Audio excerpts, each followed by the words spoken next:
Aha, what is up? What is up? And welcome back to another episode of Blood and Beer, the show where we talk blood sport and we drink beer. I'm your host, Matt, and with me today is my friend Cody. We're going to be breaking down UFC Saudi Arabia, Israel Adesanya versus Nassourdine Imavov. And this is an absolutely stacked card. We're breaking down a fight night. It's actually a fight day starting at 9 a.m. tomorrow, but we're breaking this down instead of 312 because 312 is absolute hot dog water. It's garbage, terrible. Cody, how you doing? What is up, my friend? What's up, Matt? It's everything's peachy over here. Just trying to stay warm out here. But other than that, just ready for this amazing fight card for Saturday morning, man. It's gonna be great watching it tomorrow morning, and I'm locked and loaded, dude. Not tomorrow morning because today's Wednesday, but yes, it is going to be awesome. Uh, I only follow because you said tomorrow. I didn't know if we were uploading on Friday. man, geesh, I'm messing up. But like I said, this card's amazing. It's really a striker's delight when you look at it. UFC's got Saudi in their pockets, and they're putting some really awesome fights on over there. You got MVP versus Shara Bullet, Sergey Pavlovich versus Jairzinho Rosenstrike. The card's absolutely stacked. I can't wait for it. You also get to see Terrence McKinney come back, Faris Ziam, who's coming off a big knee knockout over Matt Frivola. Fun card. Weird time, but I'm excited for it. So, with all that being said, Cody, we're just going to jump right into it. What fight are you most excited for on this card? What makes you most excited on here? Dude, honestly, I mean, the no-brainer is the main event is Izzy versus Imavov. I mean, that's just the no-brainer with how much is on the line in that fight and how much is to gain and how much is to lose. Um, from an entertainment perspective, Venom Page versus Shama. I think that one just is one. Venom Page is just a showman He's a weird. alone. Dude, he's a weird fighter. You never know. Nobody knows his stance. He taunts you. He talks shit, and he's lengthy. Anything that he throws at you is insane. But Shama, dude, Shama's a fucking growl. He's a growler, man. That's why I like to call him as a growler. Because one, he's just aggressive. He's in your face. Dude throws strikes. I think that one could be electric. But I think a prelim card, I think the McKinney fight could be a social media highlight reel with a fucking early knockout, man. That dude is a fucking lockout cannon, and I think he can just knock anybody out any time of day. And I think he's one of the young incomers here in America that we're going to see on one of these main event cards pretty soon. See, I thought that a couple years ago, but then I learned he is a one rounder bust kind of guy. I love Mm-hmm. him, but he had a really bad injury a couple years ago, like before his UFC career, where he fell out of a window, broke his leg, and he almost died. Jeez. Came back from it after a couple years of rehab, I think, and now he is where he is. But I think that's why he's one round or bust because that probably takes a lot out of you. You know, like almost dying. You probably so he's probably got explosive energy. Long term is pretty questionable for him. But I love watching the fight. I can't wait for that fight. Now, my fight I'm most excited for: Saeed Nurmagomedov taking on Vinicius Oliveira, Lock Dog. This dude is a fucking nightmare. He had almost the knockout of the year if Max Holloway didn't do it. He did to Gaethje.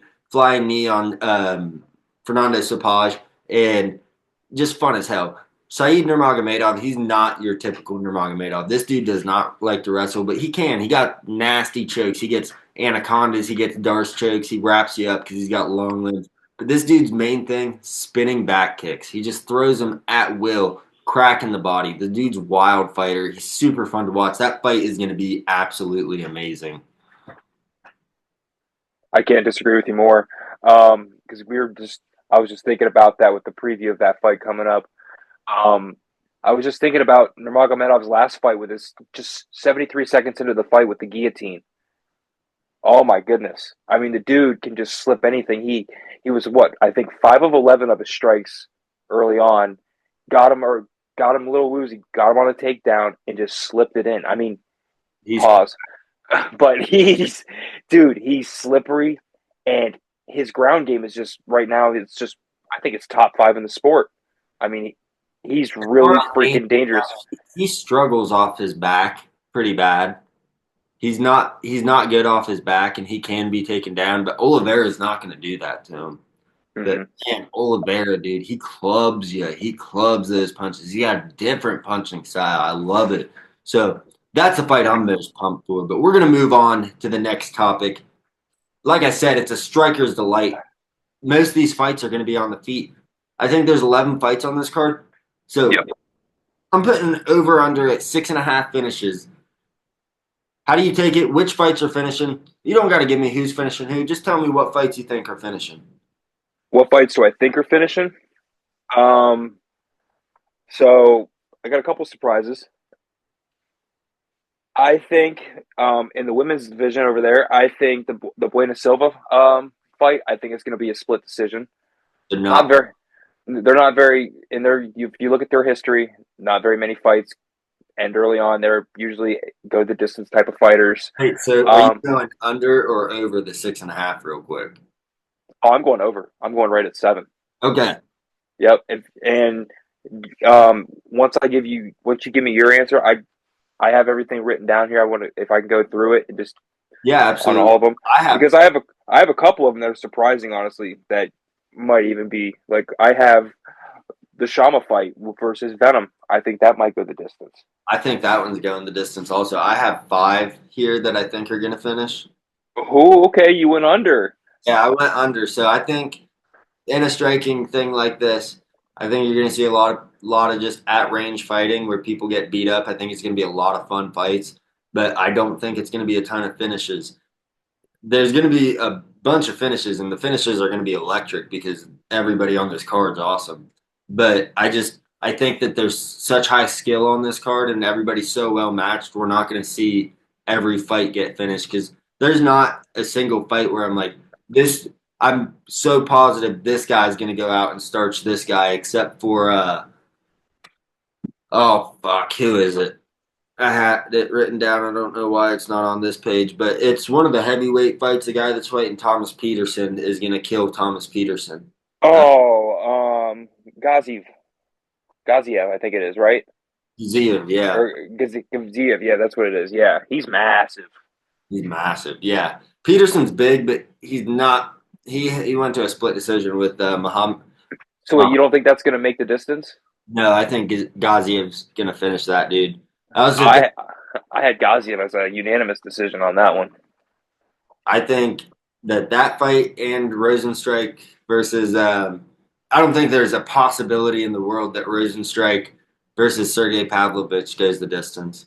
So both those heavyweight matches, I think will. I think Jamal Pogues and his fight is going the distance because that's going to suck to open the card.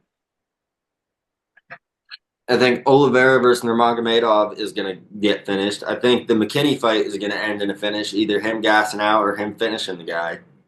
And then I think Izzy Imavov also is going to end in a finish. I'm on the same page with you. We have a little bit of a difference here. I have the Pogues fight. I think it's Abdulwalab. I think is how you say his last name. Abdul Wap or something I like yeah. Abdulwab. I think that one's going to end in a TKO. Honestly, I think Abdulwab is going to come out with that one. Um, I think the Grad, I believe it is versus Alexander. I think that's going to end in a submission. I think that's going to be a finish. Which fight? Uh, the Alexander versus Grad. Okay. I think that's going to be a submission. I don't think that's going to go the distance. The Buena Silva fight, I think, will be a split decision here. The McKinney fight, like you said, he's either going to get gassed out or he's going to gas his opponent. That's not going to go the distance. The Peterson fight, I have a unanimous decision going the opposite way.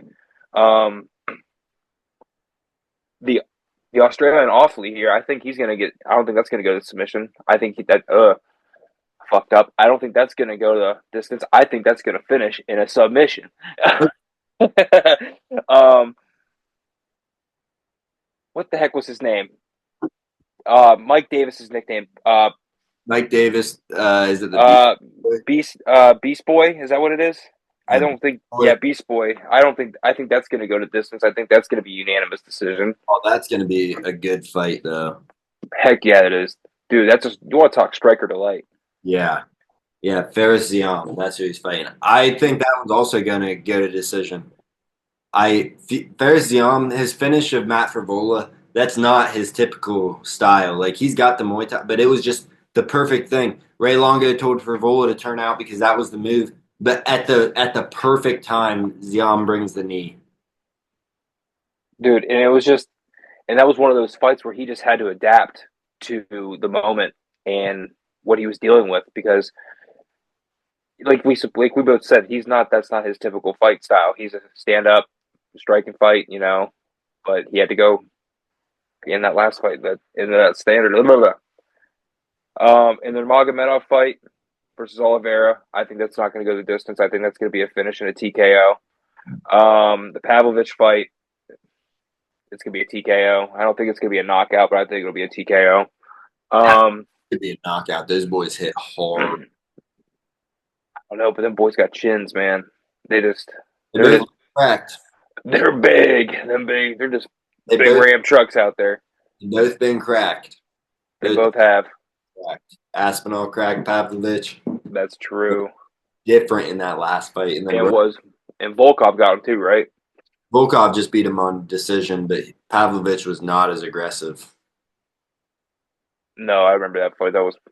And then It was. Go Pavlovich, ahead. yeah, he just got worked by Volkov. But Rosenstrike got beat by Francis. He got beat by Curtis. He's been Curtis knocked. Blades. Curtis He got Blade. beat by Curtis Blades. Yeah, he's been knocked out quite a few times. So he had a pretty rough stretch there. He got beat by Volkov, not knocked out, but it'll be a fun fight. I think that's definitely not going the distance. No, to not go the distance, I think was like minus 840 on like FanDuel. It was Yeah. almost a guarantee. I think that's almost a guarantee at that point with how heavy those dudes swing. So we've pretty much broken down the Oliveira Nurmagomedov fight and the Pavlovich Rosenstrike fight. So let's move on to the co-main event. We're only going to break down a couple of these fights because why not? Mm-hmm. Fun little chill card. So MVP versus Shara Bullet or Shara Bullet Magomedov. This is so MVP. I don't know if you know this or not. It's fighting at 185. He's moving up from 170 for this one fight because he just really wants it. So Yep. MVP, probably the best striker in the UFC as far as just if you put him one on one with anybody in a kickboxing match, he's probably going to win on points because he's just that's what he is. He's amazing at it. His ability to keep range, keep distance, move in, land his strikes, and get out of the way before you can land yours, and style on you while he's doing it. He's got power with it. They're tricky strikes. Everybody he fights says he's so much faster than we thought. So much faster than we thought. You heard it in the Kevin Holland fight. Kevin Holland's like, he's faster than we thought. He's lightning. Shara Bullet, dude, is kind of weird fighter. He had a lot of hype around him going into his UFC career, and he until his last fight he hadn't lived up to it. Now the knockout over Armin Petrosian, that was insane. I mean, what he did, that double spinning back elbow, back fist.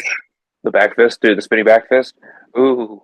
I don't think that catches an MVP. And Shara Bullet's got good kicks, not near as fast as MVP. There's a difference in speed, and MVP is just that dude. I really think this is going to be an easy win for MVP. I think people are going to be shocked at how easy he makes it look. You look at what he did with Kevin Holland. I know Kevin Holland's not Shara Bullet, but Kevin Holland's an amazing striker. He gave him a little bit of trouble, but not anything to make the fight close. It's just, and Shara Bullet's not going to shoot on you. That's my take on that fight. I think MVP is just you don't beat him in a fist fight. You got to implement your wrestling to beat this guy. Your grappling, you got to work him on the cage, and that's not Shara Bullet's style. No, and I'm right there with you, kind of, because even the books were with you when this fight opened up. Michael Page was the favorite. Was Opened it? up at like minus 176, and then coming up to fight week, he's now jumped to the underdog because I think people are looking at Shama's record coming into the UFC at 11-0, and then winning his last 4 fights in the UFC. People are like, well, we're gonna bet off records here, but people don't know that Venom's got it like that. But the thing for Venom, the way he's going to have to win this fight is he's going to have to keep Shama on the back of his feet, because the way that Shama fights, he's a front forward fighter, averaging like 6.3 significant strikes a minute. I mean, he's a swinger. He's going to come at you, and you got to keep your chin ready. And the thing about Venom, he loves to keep his dodge back. He likes to dip. He likes to duck, and he has to live with the jab this fight, because I think how you said he likes to score his points. He knows the system. He knows how to fight to win the match. He's not I'm going to come out there to kill you type of fighter. He's coming out there to win the match. And I completely kind of agree with you in the aspect where this is an easy fight for Venom. He just has to keep his distance. That's the main thing, because Shama's going to come at you with a spinning back fist. He's got the spinning back kick. He's not much of a grappler, like you said. But the only thing I think for Shama to have a chance in this fight, he's got to go for the knockout. I think for him to really, because he's not going to win with points. He doesn't have the reach for it. He's going to have to get in close, and he's going to have to get under Venom's chin. And I honestly think that's his only chance, because Venom's just too talented. Even though he lost his last fight in a unanimous decision, we saw what he did against Kevin Holland. We saw what he did in Bellator. He's really, really talented, and he knows his craft. Yeah, and you know what you're getting when you fight him, but there's nobody you can bring in to replicate that. There's not maybe a Wonder Boy, but Wonder Boy's not a training partner. He's not someone you bring in to train. He's not going to do that for you. So with that fight, yeah, and what you said about him, he has to keep his distance. We've never seen him not keep his distance. Right. Like, the only person that's been able to crowd him has been Ian Gary, and his plan was to wrestle him, and that's why he was able to crowd him. On the feet, MVP was working Gary. Like, Gary had a little bit of success, but MVP was working him on the feet. And I don't see a world where this guy loses a striking fight. The guys that beat him are the guys at the top that implement everything, and they're not going to beat him on the feet. They're going to have to get in on the takedown, and that's still hard to do, but that's not Shara Bullet's game. Nope, and MVP's going to have to keep him on the back of his feet just to make sure that he doesn't get them strikes off, and I feel like he'll do that quite easily. I mean, there's a reason why he opened up as a favorite. Yeah, I'm loving that he's a dog. I'm loving that. So now we're moving on to the main event of the evening. Israel Adesanya taking on Nassourdine Imavov in the main event. Not a number one contender fight, but it's the next guy up. Gatekeeper Izzy at this point. That's what people are saying. I'm not saying it. That's what people are saying. How do you see this fight going? I'm not saying it either. They're saying it. This fight can go one of two ways.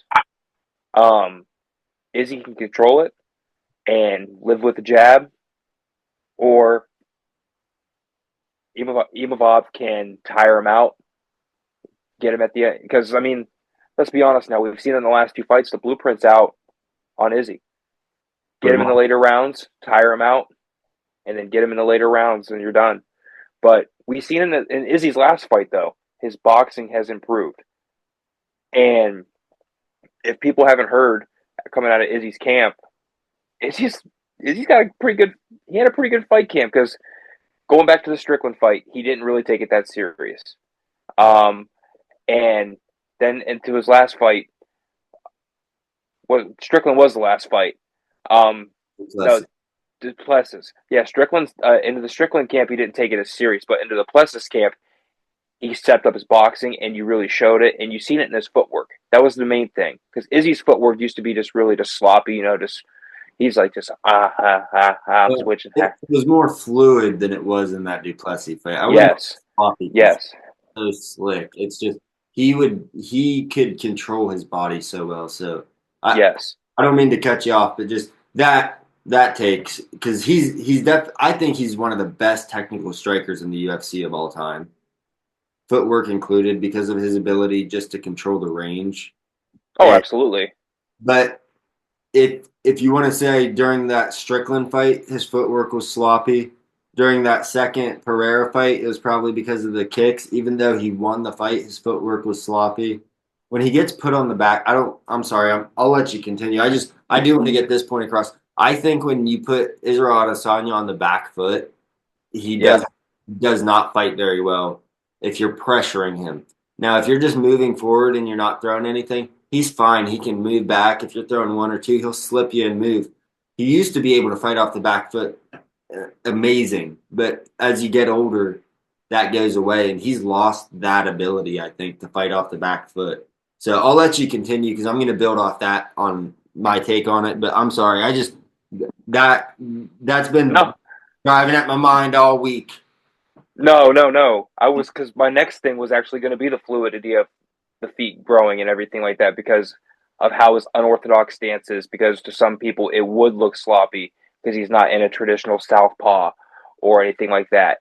But his last couple fights, because the Strickland fight, he didn't go into it taking it that serious, and he didn't look very good. But like I said in the last fight, though, he's very fluid. And bouncing off of what you just said, though, because Imavov, also another one on this fight, he's going to have to use the cage to his advantage. Keep Izzy against the cage because, like you said, he's not good on his back foot anymore. So that's also going to have to be a big key factor in this because um, I think Imavov, his ground game is not the greatest, but it's not the worst either. You It's know? better than Izzy's. It's Oh, not. absolutely. At this point right now, for sure. Um, and I think he can use that to his advantage. But I think in the later rounds, I'd say in the last minute 30 of every round, if he can get him to the ground, if not against the cage, just to put some weight on him, just to tire him out. But for Izzy, though, he's got to keep the striking at a distance, though, with this fight because this is do or die for Izzy. I mean, if he loses this fight, you got to look at your career. I mean, are you going to go into retirement? Because if not, you're going to have to go up that uphill battle to try and get a title fight. And he's in his 30s now, so he's not going to be able to get very many chances anymore. Yeah, So, absolutely. And so my take on this fight, I said what I said about Israel, and I really think this is going to be a struggle for him to win the fight just because we've seen we've seen the blueprint for him. You put him on the back foot. And with Nassourdine Imavov, he's probably god damn. But primarily a kickboxer, but the guy will wrestle you when you get tired. And if I don't know how smart of a fighter he is only 27. The best guy he's beat is Brendan Allen, and he didn't make it look easy, but he beat him pretty decisively.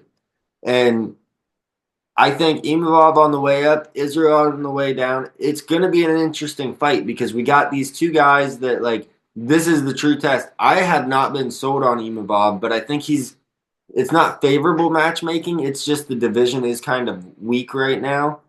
He mm-hmm. hasn't got to that Rob Whitaker who would smoke him, but it's a style matchup there where Whitaker's a lot more aggressive than Izzy, and you can't be aggressive against Izzy. But what Imavov can do is constantly move forward, initiate a clinch, and then I think his game plan is going to be stay on the feet the first two rounds, strictly on the feet, even if he gets beat in the first two rounds, 10-9, 10-9, because he's probably not going to. I don't see Israel going for the kill anymore. He's not getting those clean strikes like he was.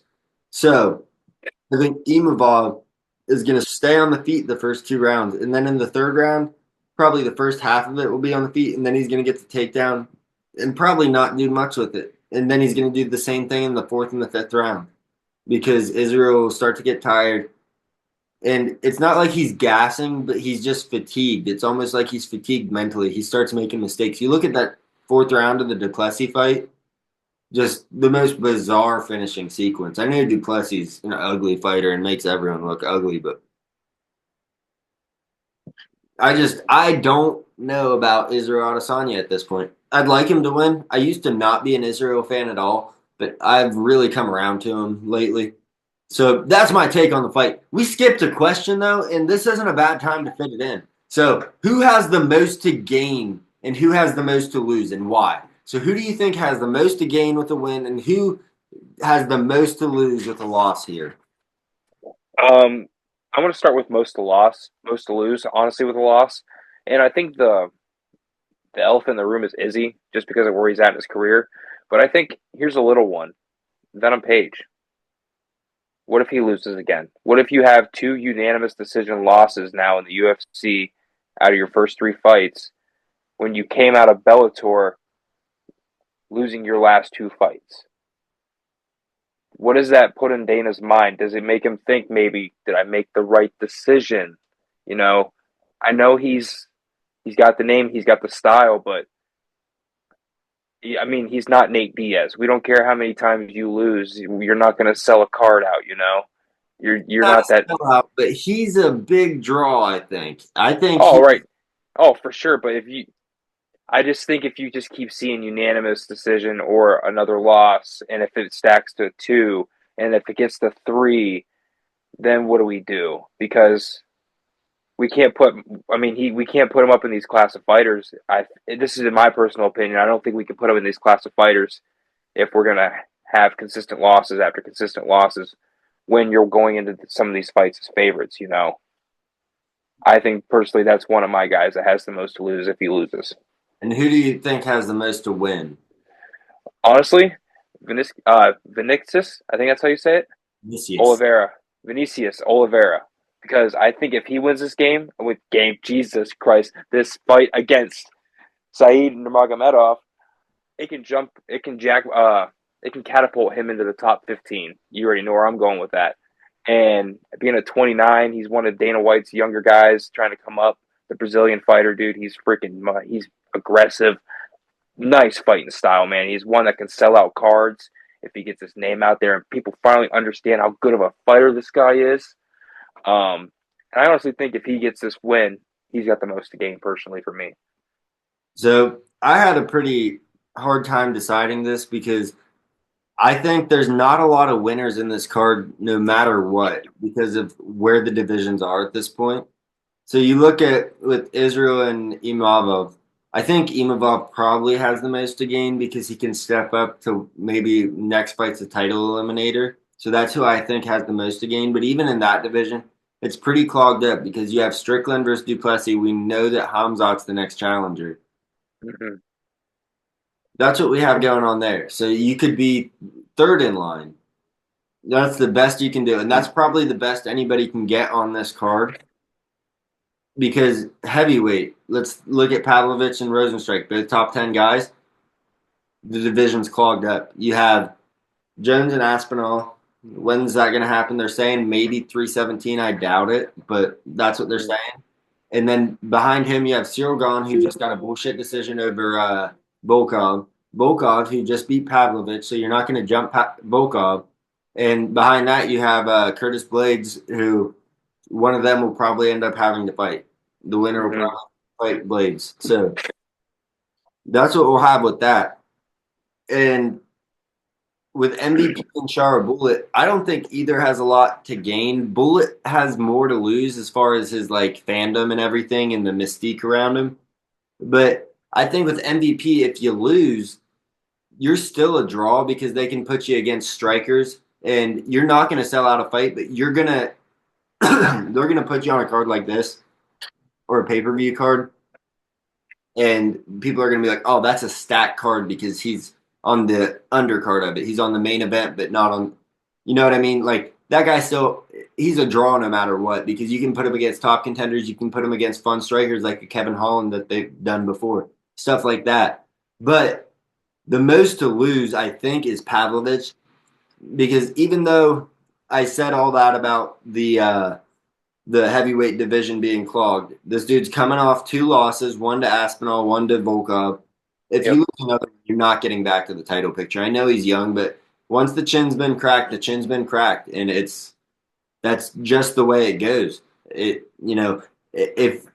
If he loses here, he's not getting in the title picture, and there's not a lot to win for Rosenstrike because he's out of the title picture. I mean, I can't see a world where he gets into it because you put him up against a wrestler, he's done. Pavlovich, he can beat a wrestler, but he can't beat a good striker. It's Mm-hmm. that's just the way that's the way things are going right now. So this is a super fun card with not a lot on it because like with the winner thing, if Izzy wins, is he after Hamzat? Do you just put him on the sideline and be like, "Yep, he's 2-3 in his last five. We're gonna give him a fourth title shot." Like I just don't see how that's fair for some of the more deserving up and comers, that can actually hold that title. exactly, and especially with an aging guy, you don't want to put an aging guy over that. No, you don't want to expose him in his next fight because that's all you're going to do. So that's what we have for the questions. We'll get into our bets in just a second. I didn't put this on the fight notes, but Cody, GFL just had their inaugural draft. I want to know your thoughts on what's going to happen with this wonderful league full of just amazing names at one point in the UFC. They were at one point amazing fighters. The what words of the GFL? It's how can I put it this way? It's a great idea, in hindsight, to draw fights, try to draw crowds with a new innovative idea with teams and different fight nights with the point systems that they're having in this. But I just don't see it working with. I mean, we've seen it happen with PFL and their system. Never really worked. Gets too Um, it's too confusing. And just the teams alone. I mean, I was looking at it on Twitter, and then I was looking it up on Google, and I didn't really understand it until you started talking to me about it. Because even that, I'm like, I still don't. Wait, why? So then you're gonna have 3 nights of fights, and like you said, I don't think you're gonna have a big enough draw because you're not gonna have because people are used to Saturday nights, Friday nights, one night a week. You're not going to draw the crowd that you're going to normally draw for 3 nights in a row. Maybe on a Saturday night you'll have your big nights, but Friday and Sundays, or even maybe on a Monday night, you're going to be at like a 40% of what you should be at. yeah. Maybe. And with MMA, it's not the NFL. The NFL on a Sunday night with the family, you can throw it on and the kids, they'll watch it, run around, play, whatever. Families can't watch MMA like that. Like, Mm-hmm. I love MMA. Some of my kids love MMA, but I know that's not everybody. And especially when the UFC is the gold standard and you got this. I mean, yeah, the, you see what the UFC puts on a weekly basis with the contender series, fight nights, to pay per views. It's it's just it's night and day.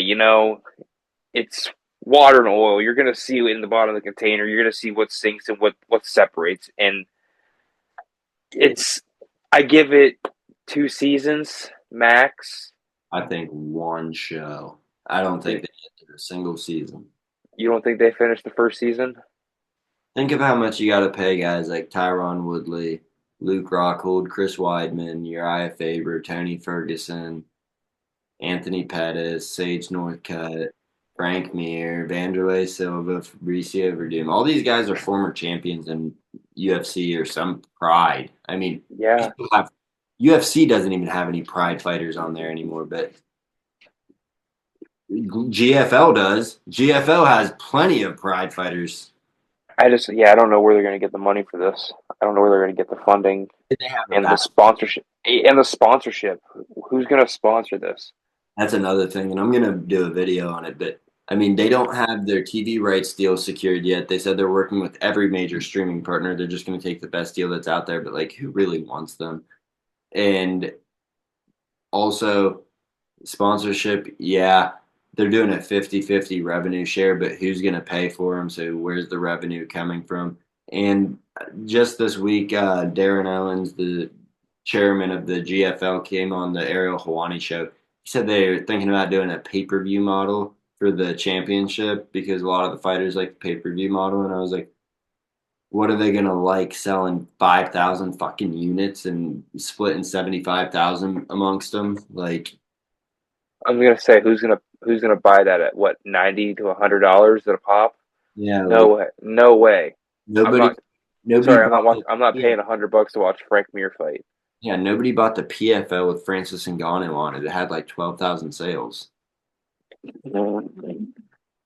So GFL, good luck. But I just wanted to touch on that. I'm going to touch on that till it dies because that league is funny to me. I'm going to make a video on it, why it can't succeed, why it's already doomed, why it's a cash grab, and why Darren Owens is just ripping off a Silicon Valley billionaire.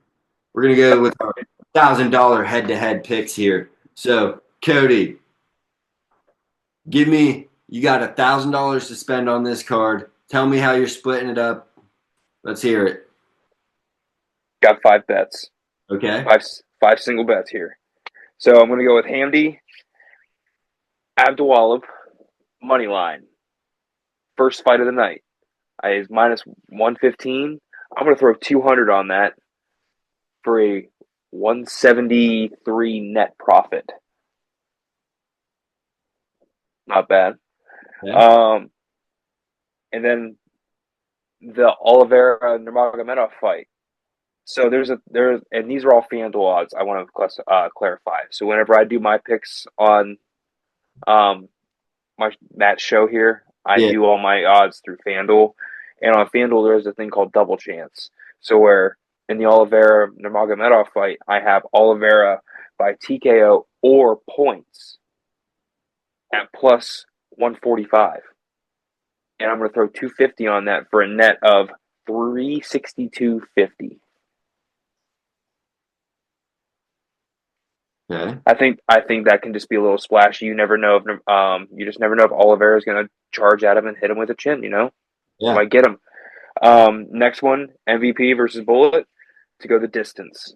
No, I know I said earlier I picked him in the over, but no is at plus 146. Okay. I'm going to throw 200 at that. It's going to be a 292 net profit. Okay. My next one, Adesanya versus Imavov to go the distance. No, I think this one could be oh oh plus 140. I put 250 on that for a 350 net profit. Okay. And then I got $100 left. I'm looking across the books. What am I going to throw money on? That's show stopping, and that could be electric in the entire night. Or I'm sorry, in the entire morning over here in America. Pavlovich versus Rosenstruck to end in the first 60 seconds at plus 940. Yep. Take it. $100 to win 940 profit. Let's go, baby.